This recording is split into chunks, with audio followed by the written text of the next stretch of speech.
VC साहब, dear officers, guardians, उपस्थित गुरुजन, प्यारे बच्चों,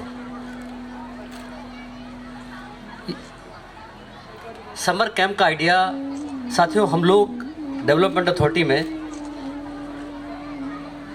या प्रशासन में आइडिया पकड़ते हैं। मुझे याद है 2 मई की बात है, शाम को 8 बजे डॉक्टर अनूप भूषण जो राजनगर में डेंटिस्ट हैं बहुत अच्छे, उन्होंने फ़ोन किया कि साहब इतना अच्छा आपने सिटी फॉरेस्ट बनाया है, अब बच्चों की छुट्टियां होने वाली हैं, क्यों ना एक सिटी कैंप इसमें आयोजित कर दें। It is his idea, credit must give it, उनको क्रेडिट देना चाहिए हमें। 2 तारीख के बाद फिर ये आइडिया हम लोग एक ब्रेनस्टॉर्मिंग करते हैं, उसमें शेयर किया सारे ऑफिसर्स के, क्यों ना कर दिया जाए भाई इसको। विद्या भूषण जो कि स्पाइट ऑफ हिज हेल्थ 24/7 लगा रहता है, मतलब इसके लिए जुड़ा रहता है। सारे ऑफिसर्स ने, मैडम बैठी है परिवर्तन स्कूल की, छाया स्कूल की मैडम मुझे नहीं दिख रही है अभी, मैडम नागपाल, इन सब लोगों को बुलाया गया। और क्योंकि वक्त बहुत नहीं था, 15 तारीख से स्कूल बंद हो रहे थे, 12-13 दिन का था, टाइम ही था। 12-13 दिन में सोचना भी था, पब्लिसिटी भी करनी थी, इसको इम्प्लीमेंट भी करना था, लोगों को एंगेज भी करना था भाई, क्या क्या एक्टिविटीज़। तो 2 तारीख से 15 तारीख के बीच में 12-13 दिन लग के इन लोगों ने काम किया, प्लानिंग की। जीडीए के जितने भी ऑफिसर्स हैं, कभी कभी रात को देर तक काम करते हैं, लेकिन सबकी एक अपने, इसको उन्होंने अपने ड्यूटी समझकर सुबह 6-6:30 मैं इनके जब वो देखता था मैसेज व्हाट्सएप देखता था, सुबह 6-6:30 बजे इनकी प्रेजेंस यहाँ हो जाती थी। और 12-13 दिन में we have learned a lot, इससे बहुत कुछ सीखा है और निश्चित अगली बार इससे इसका एक इम्प्रोवाइज वर्जन मिलेगा। चैलेंज ये क्यों लोगों को, बच्चों को, क्योंकि हम लोग प्रयास ये कर रहे हैं, सिटी फॉरेस्ट इतना जो बन गया है, लोग इसमें आए, शहर के लोग इसका आनंद लें, वो तभी होगा, उसके लिए कड़ी है बच्चा। अगर बच्चा एक बार यहाँ हो गया तो बच्चा माँ बाप से जिद करेगा और माँ बाप को बताएगा, माँ बाप एक बार आएंगे तो अड़ोस पड़ोस को बताएंगे, बहुत सारे लोग इसका आनंद लेंगे। क्योंकि पब्लिसिटी अपने देश में सबसे ज़्यादा पब्लिसिटी का अच्छा माध्यम वर्ड ऑफ माउथ है, ना टीवी, ना अखबार, ना कुछ। तो हम लोग ये चाह रहे थे कि वर्ड ऑफ माउथ से इसकी पब्लिसिटी की जाए। साथियों, अब एक क्रेडिट और दे दिया जाए कि ये सिटी फॉरेस्ट हम लोगों ने शुरू किया था 30 जून 2014 को। सिटी फॉरेस्ट आया कहाँ से, ये सिटी फॉरेस्ट की सोची क्यों गई? ऑफिस से जब हम जीडीए से वापस घर जाया करते थे तो हमारे 2 बच्चे हमारे बहुत बड़े क्रिटिक हैं, वो कभी हमारी हर काम में हमारी कमी निकालते हैं साथियों। दे आर ग्रेटेस्ट क्रिटिक और मुंह पे कुछ भी कह देते हैं। तो जब बातों में बताता था कि आज इस बिल्डिंग का अप्रूवल दिया हमने, आज यहाँ मल्टीप्लेक्स का अप्रूवल दिया, once you go back home then you share the things with your kids. तो हमारे बड़े बेटे ने कहा हमसे कि आप पापा कंक्रीट का जंगल बनाते चले जा रहे हो। देन ही सेड, उसने और हमारी वाइफ बैठी है, उन्होंने कहा कि कुछ ऐसा एक जंगल, कंक्रीट एक्चुअल जंगल बना दो। हम बहुत शुक्रगुजार हैं अपने मेयर साहब के, क्योंकि ये बेसिकली नगर निगम की ज़मीन है। नगर निगम ने हमको भरोसा रखकर लीज पे दी है, मालिक वो हैं, हम तो उनके टेनेंट हैं। और जब दी जा रही थी, ये उनसे रिक्वेस्ट की, जब ये दी जा रही थी हमको, तो उनको अपने बोर्ड, अपनी चीज़ों में बहुत चैलेंजेस का सामना करना पड़ा, क्योंकि मैं अखबार पढ़ रहा था उस समय, लोगों रिएक्शन देख रहा था। नेचुरली अपनी कोई चीज़ जिसके आप मालिक होकर किसी को देते हैं, तो घर एक फैमिली है, परिवार में सब लोग तरह तरह की बातें करते हैं, भाई कैसे रखेंगे, ऐसा ना हो उसका कब्जा कर लें, ऐसा ना हो कि जीडीए का, जैसे जीडीए क्या करता है, एक अप्रीहेंशन है कि जीडीए ज़मीनों को बेच देता है, कमर्शियल चीज़ें बना देता है, कंक्रीट की जंगल बना देता है। ऐसा ना हो जीडीए को एक बार दे दिया, जीडीए कर दें। इन सब पर इन सब के बावजूद उन्होंने हम पे भरोसा रखा। और आपको ये बता दिया जाए, इस 1 साल में सिसोदिया है यहाँ कहीं दिख रहा है क्या? गोविंद सिंह कहाँ है? आपने एक सांप की एक बात कही है, यहाँ पर 50 60 सांप निकलते थे यहाँ पर। यहाँ आप बैठ नहीं सकते थे, यहाँ आप आ नहीं सकते थे, यहाँ इतने बड़े बड़े, यहाँ तक कि इसके सरब उस तरह के जिसमें कांटे हुआ करते थे, कोई इसमें कोई इस तरह कोई रास्ता नहीं हुआ करता था। इन लोगों ने न दिन न रात, इन लोगों ने कुछ नहीं देखी।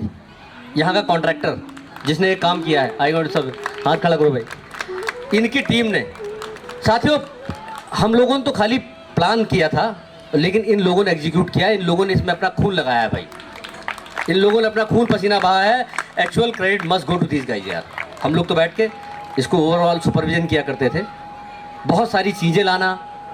विद्याभूषण ने इसको अपना मिशन बनाया। इसने ये देखा कि भाई और कहीं कहीं पार्कों में देश में कहाँ कहाँ क्या क्या चीज़ें हैं, उनसे संपर्क किया, वो चीज़ें यहाँ प्रोड्यूस करने की कोशिश की। और एक बहुत खूबसूरत यहाँ टीला बना हुआ है, एक टीला बना हुआ है। अगर जो लोग ना गए हों, क्योंकि क्या होता है कि हम इनिशियल पार्ट में घूम लेते हैं, it's around 2 kilometres from here. अगर वहाँ से जाकर आप देखें तो गाज़ियाबाद को आपका नज़ारा ही अलग न आएगा साथियों। दुनिया की सबसे खूबसूरत जगह गाज़ियाबाद लगेगी आपको अगर उस पर चढ़ जाए आप तो। जहाँ तक आपकी निगाह जाएगी वहाँ तक आपको जंगलात मिलेंगे, जहाँ तक आपकी निगाह जाएगी वहाँ तक आपको पानी मिलेगा, और आपको लगेगा कि पूरी जंगलों में कहीं कहीं थोड़ी थोड़ी बिल्डिंग्स हैं बस। बहुत खूबसूरत एक आपको इसका आनंद लेंगे। और साथियों एक बात बता दें, इसमें इस सिटी फॉरेस्ट को में चीज़ों को बनाने में, योगदान करने में, यार बिल्डर्स को हम लोग बहुत बुरा भला कहते हैं।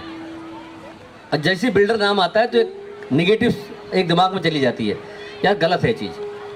बहुत लोगों ने, आप जितने पुल इतनी सारी चीज़ें ने, बहुत लोगों ने, बहुत सारे डेवलपर्स ने अपनी इच्छा से फाइनेंशियली कंट्रीब्यूट किया है इसमें, फाइनेंशियली अपनी इच्छा से कंट्रीब्यूट किया है बहुत। इसका तो कहने का आशा है सब ने इसका बहुत समेकित प्रयास किया है। जब इस सिटी फॉरेस्ट को बना रहे थे तो गांव वालों के दिमाग में बहुत अप्रीहेंशन थी, होना भी चाहिए भाई। अगर कहीं पर आप किसी यहाँ उनकी ज़मीनें हैं, जब आप यहाँ करने जाएं तो उनको लगा पता नहीं क्या जीडीए कर लेगा यहाँ पर, जीडीए इसके पता नहीं किस रूप में करेगा। विजेंद्र चौहान है क्या यहाँ पर? भाई इसी करेड़ा गाँव का आदमी है, इसने हमारे गाँव वालों के बीच में पुल की तरह काम किया। पत्रकार भाइयों ने बहुत संयम रखा इसमें, क्योंकि एक दिन वो भी आया जब यहाँ पर किसानों से लाठियाँ चली, हमारे ऑफिसर्स ने डंडे खाए। इन्होंने हमसे पूछा, क्योंकि मैं तो ऑफिस में बैठा रहता था, बोले साहब क्या कर रहे हैं? हमने कहा खा लो लेकिन चुपचाप बैठो यार, लड़ाई नहीं करनी इनसे। इनके साथ मिलके सामंजस्य बनाकर ये चलना है। और मैं इन गांव वालों का, करेड़ा गांव वालों का बहुत शुक्रगुजार हूँ, क्योंकि इनकी ज़मीनें हैं। इनकी ज़मीनों के बीच में यहाँ पर ये जहाँ आप खड़े हैं यहाँ सब खेती हुआ करती थी, यहाँ गेहूँ धान इस तरह की चीज़ें हुआ करती थी। इन सब ने मिल के हमारे साथ काम किया। मैं सबका, और बहुत आपको अच्छे वीसी साहब मिले हैं, विकास का बहुत अच्छा तजुर्बा है इनको। गाज़ियाबाद से बहुत अच्छा डेवलप जगह है नोएडा, 2.5 साल नोएडा में रह के आ रहे हैं, तो विकास के बहुत अच्छी चीज़ें को इनको जानकारी है। लखनऊ विकास प्राधिकरण, आगरा विकास प्राधिकरण में सचिव रहे हैं, बहुत अच्छा तजुर्बा है इनके पास।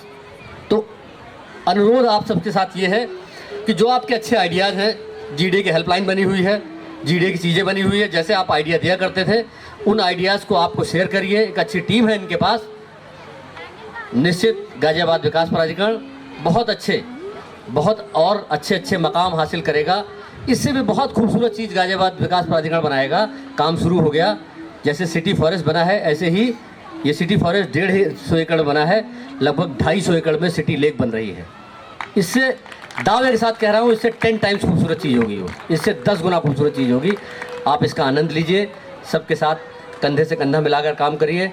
और अनुरोध ये है, एक्चुअली पूरे शहर में हमेशा गाज़ियाबाद में चैलेंज ये रहता है, हिंडन नदी शहर को 2 हिस्सों में बांटती है। शहर के उस हिस्से को बोलते हैं सिस हिंडन, इधर को हिस्से को बोलते हैं ट्रांस हिंडन। सिस ये हिंडन नदी, हरनंदी नदी, दोनों के बीच में एक एक गैप है, दो अलग सभ्यताएं हो जाती हैं ऐसा लगता है। अगर इंदिरापुरम, वैशाली, कौशाम्बी चले जाएं, इधर बहुत कॉस्मोपॉलिटन कल्चर है, इधर आप राजनगर, कविनगर चले जाएं तो बिल्कुल आपको मंदिर की घंटियां सुबह सुबह सुनती मिलेगी, अजानें सुनती मिलेंगी आपको। दो अलग अलग सभ्यताएं हैं साथियों। तो हमेशा प्रशासन और डेवलपमेंट अथॉरिटी का प्रयास ये रहता है इन दो सभ्यताओं को जोड़ दिया जाए। सिटी फॉरेस्ट हम लोगों ने प्रयास ये किया कि दोनों सभ्यताओं के लोग आकर यहाँ मिलें और एक संगम हो, एक संगम क्रिएट करने की कोशिश की। बिल्कुल यही प्रयास किया गया कि यहाँ पर बच्चे, ये जैसा अभी बता रहे थे, सरकारी स्कूल या जो कंस्ट्रक्शन साइट पर बिल्डिंग बन रही है वहाँ जो बच्चे पढ़ते हैं उन बच्चों को, और जो परिवर्तन school the change, Chhaya school या बड़े अच्छे अच्छे स्कूल हैं जिनको, इन बच्चों को आपस में मिक्स कर दिया जाए। इन बच्चों को क्यों मिक्स कर दिया जाए? मैंने उस दिन जब सिटी पहली समर कैंप की मीटिंग ली थी तो हमने ये कहा था कि साथियों, पता नहीं कौन बच्चा कब वजीर बन जाए, वक्त की तकदीर कब बदल जाए। साथियों, हम भी तो उसी कंस्ट्रक्शन स्कूल साइड से पढ़ के आए, आपके सामने खड़े हैं यार। तो जरूरी ये है कि जब जो भी आदमी, जो भी बच्चा, यही बच्चा बड़ा होकर या तो आईएएस बनेगा या आईपीएस बनेगा या पीसीएस बनेगा या किसी मल्टीनेशनल कंपनी को हेड करेगा या किसी बहुत बड़ा बिल्डर बनेगा, इन्हीं में से बनेगा, तो इन्हीं बच्चों में से। तो पता होना चाहिए कि ज़मीनी स्थिति क्या है, ज़मीन पर क्या है कि कभी दो वक्त की रोटी भी कुछ लोगों को मैसर नहीं होती। ये पता होना चाहिए, तभी नीति अच्छी बनेगी। नीति अच्छी बनाने के लिए ज़मीनी हकीकत, इसलिए हमने सारे स्कूलों से कहा इनसे कि उन स्कूल और इन स्कूल के बच्चों को मिला दिया जाए, इनको आपस में एक करा दी जाए ताकि गैप ना रहे। और उनको, और फिर मैं एक बार सारे जो स्कूल्स हैं इनसे एक अनुरोध कर रहा हूँ कि अपने बच्चों को, चाहे डीपीएस स्कूल में पढ़ते हों, चाहे गोइंका स्कूल में पढ़ते हों, चाहे कैम्ब्रिज स्कूल में पढ़ते हों, इन बच्चों की इन कंडीशंस को दिखाइए, इनसे मिलाइए, क्योंकि ये बच्चे, ताकि जब ये उस पोजीशन में पहुँचे आगे चल के, जब डिसीजन लेंगे, जब नीति बनाएंगे, तो इनको पता चले कि नीति एक समाज का एक हिस्सा वो भी है, तभी एक अच्छी नीति बनेगी। बहुत आप सबका बहुत बहुत शुक्रिया, बहुत बहुत धन्यवाद। जय हिंद, जय भारत।